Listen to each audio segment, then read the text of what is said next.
Warga Bogor pastinya sudah tak asing dengan nama unik jajanan tradisional yang jadi menu sarapan favorit zaman dulu. Ya, oli jepret. Makanan berbahan dasar singkong yang diolah jadi mirip ketan, disajikan dengan serundeng dan gula pasir ini ternyata sudah ada jauh sebelum Indonesia merdeka loh.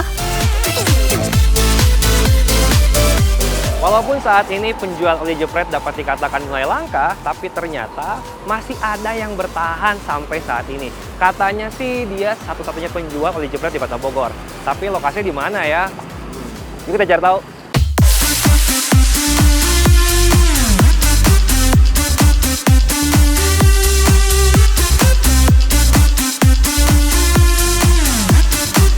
Rasa penasaran membawa kaki kami menelusuri kawasan Bogor, Jawa Barat untuk mencari keberadaan penjual oli jepret. Nah, saya sudah sampai nih di salah satu penjual oli jepret yang tersisa di Kota Bogor. Letaknya di Jalan Mawar. Kalian udah pernah coba belum oli jepret? Belum pernah?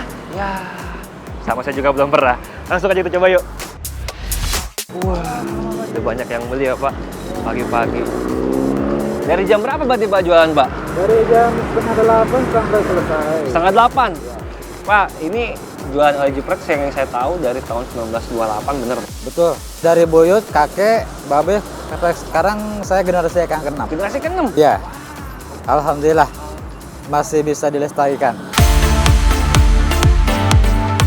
Oli jepret Kang Asep satu-satunya yang masih bertahan sampai sekarang. Soalnya merupakan wasiat dari kakek buyutnya agar usaha ini diteruskan keturunannya.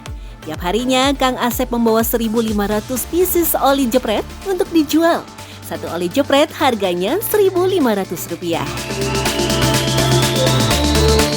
Pak, ini kenapa kok Pak nama makanannya oli jepret? Ini asal-usulnya gimana? Ini kan cukup unik Pak ya, kayak bukan nama makanan gitu Pak. Kalau uli itu berasal dari ketan. Nah, apa nama bahan bakunya? Kalau oli itu bahasa Sunda yang terbuat dari singkong. Oli jepret itu pada saat kita bikin sampai lentur, sampai kita tarik seperti kayak karet gitu. Ini oli jepret. Lentur gitu ya. Pas proses bikinnya ditarik gitu, suka bunyi jepret gitu. Oh, makanya sebutnya oli jepret. Ternyata asal-usulnya kayak gitu. Oli jepret menggunakan singkong apui alias singkong mentega atau singkong manggu, jenis singkong dengan daging berwarna kuning dan tekstur empuk serta legit. Kalau singkongnya bagus, oli jepret bisa bertahan seharian. Singkong diparut dulu baru diperas, lalu ditumbuk. Minyak kelapa murni dipakai sekitar 1 hingga 2 sendok saat menumbuk singkong agar tidak lengket. Tapi minyak kelapa harus baru, tak boleh lebih dari 2 minggu karena akan menyebabkan bau apek pada oli jepretnya. Setelah menyatu dan menjadi padat, barulah dipotong dan dibuat bulat pipih. Proses pembuatan oli jepret terbilang cukup lama, bisa membutuhkan waktu hingga 6 jam lamanya. Kalau zaman dulu kan memang jajanan oli jepret itu memang favorit ya, karena tidak ada makanan-makanan yang lain. Jadi hanya kalau di Cimanggu itu, ya itulah jajanan yang paling favorit oli jepret. Jadi mengenyangkan gitu kan, mengenyangkan gitu. Jadi mereka itu tahan untuk lapar. Jadi kalau kita makan satu oli jepret itu sampai 3 itu, orang dulu itu bisa bertahan lapar itu sampai jam 2 siang. Baru dia bisa makan. Merasa lapar lagi gitu maksudnya. Itulah mungkin zaman dulu karena mungkin susah beras gitu kan. Sampai adalah disebutnya nasi gurgor gitu kan. Ya, alhamdulillah dengan adanya oli jepret ini mereka bisa mencukupi kebutuhan makan gitu dari penggantinya nasi. Itu seperti menu pokok. Pak Asep pernah membawa oli jepret ke Jepang lewat Departemen Luar Negeri. Malah sekarang setiap 2 bulan sekali, Pak Asep mengirim 6.000 pieces oli jepret ke Belanda. Dulu oli jepret dijual keliling dan menggunakan pikulan rotan. Karena sekarang rotannya susah didapat, akhirnya pikulan Kang Asep dimodifikasi supaya berjualannya bisa mangkal. Ngomong-ngomong, pikulan oli jepret Kang Asep ini sudah berusia 20 tahun loh.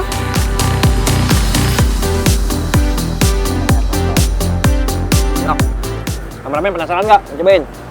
No. Suapin Pak kameramennya Pak. Bagi satu boleh Pak. Kami ya Pak. Ya. Nih. Nih, Mantap. saya sajikan yang sudah ada bumbunya nih. Udah ada Luar serundengnya biasa. sama gulanya. Luar biasa. Saya cocok Pak ya. Silakan. Pegang. Oke. Ini saya cobain nih. Pakai serundeng sama pakai gula. Mas. Mantap kan rasanya? Wis. Lebih enak Pak. Gurih. Manisnya dapat.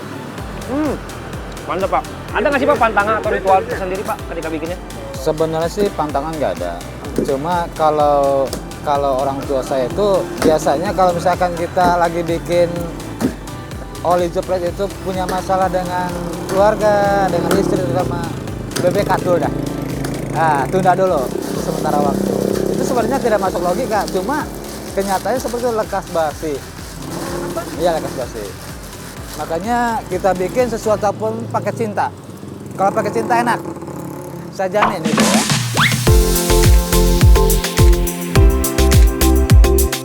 Jajanan legendaris lainnya khas Kota Hujan ada kue dongkal. Banyak yang menyebutnya awuk. Bisa dibilang dongkal juga jajanan langka. Beruntung kami bisa bertemu penjual kue dongkal yang berada persis di seberang air mancur Bogor. Kue dongkal ini terbuat dari tepung beras dicampur gula merah, dikukus menggunakan anyaman bambu berbentuk kerucut. Dalam bahasa Sunda disebut asupan. Ini gimana nih? Iya, angkat aja dulu itunya. Ininya? Iya, kainnya Oh, aja. kayaknya. Oke. Ini baru kainnya aja udah kerasa panas ya. Baru saya angkat. Nah, angkat. Bismillahirrahmanirrahim. Panas Pak. Wah, wah, jujur nggak bisa ya karena panas banget ternyata. Oke, di sini aja biar nggak panas. Nah, Oh, di sini aja ya. oke. Nah, Saya angkat. jadi lagi nih, udah begini, ini tahan. Nah. Tahan sini. Oke, bismillahirrahmanirrahim. Sumpah beneran Masuk, panas Pak. loh ini. Gini aja. Gimana Pak? Berat Oke. juga ternyata ya. Ya. Saya nggak bisa ngangkatnya karena jujur ini saya berat angkat dulu. panas. Sesudah matang, barulah dipotong dan ditaburi parutan kelapa. Satu kukusan kue dongkal setelah dipotong bisa menghasilkan 18 kotak untuk dijual. Satu kotaknya seharga Rp10.000. Kenapa Pak disebut dongkal? Kenapa disebut awuk? Jadi nggak ada hak paten, masing-masing daerah ada namanya. Ada nama awuk, ada nama dongkal di Betawi, terus ada di Ambon namanya suami gula. Yang ada di Medan juga beda lagi, namanya ombus-ombus gitu. Jadi emang tiap-tiap daerah masing-masing ada. Nah, kalau di Betawi sendiri kan dongkal ya orang nyebutnya ya. Kenapa sebut dongkal, Pak? Nah, dongkal itu namanya apa artinya? Didongkrak. Berbeda dengan oli jepret yang biasanya dinikmati di pagi hari dan sudah habis sekitar jam 11 siang, kue dongkal biasanya dinikmati antara sore dan malam hari. Para penjual kue dongkal pun baru berjualan sekitar pukul 4 sore sampai jam 9 malam. Pak, yang saya tahu dulu tuh sempat pakai tepung gaplek kalau nggak salah. Iya. Betul. Kenapa tuh Pak Ah. berubah jadi tepung beras? Ya, emang jadi beda-beda tempat, beda-beda nama juga, beda-beda pembikinan juga. Nah, kalau awuk di Bogor namanya dari tepung gaplek itu. Nah, sekarang kenapa nggak pakai tepung gaplek lagi, Pak? Ya, mungkin dari ini kurang tahan lama gitu ininya. Ini gula merahnya ada spesifik nggak sih, Pak? Dari mana gula? Enggak. Gulanya dari Ciwidey. Dari Ciwidey, Pak. Ciwidey. Oh, jauh juga. Ya, Kenapa harus pakai gula Ciwidey, Pak? kalau di sini kurang bagus. Kurang Jarang-jarang, bagus tuh gimana tuh? jarang yang ada kayak begini. Kita langsung dari petaninya, walaupun ada mahal. Apa bedanya, Pak? Lebih manis kan? Lebih apa? Justru nggak manis, Oh, nggak manis. nggak manis. Dia ada teksturnya manis enggak, kurang juga enggak. Jadi untuk diabetes aman. Biasanya kan dongkal juga kerap jadi tradisi ya buat acara hajat lah. Itu Iya, betul. sering Pak banyak yang beli. Sering banyak yang beli juga. Kita juga pernah diundang juga untuk hajatan, kadang ulang tahun gitu, banyak. Oli jepret dan kue dongkal memang mulai langka, lantaran hanya sedikit yang mampu bertahan di tengah gerusan zaman. Karena nilai luhur yang mereka jaga hingga tetap berusaha melestarikan jajanan tradisional sebagai warisan tradisi dari para leluhur.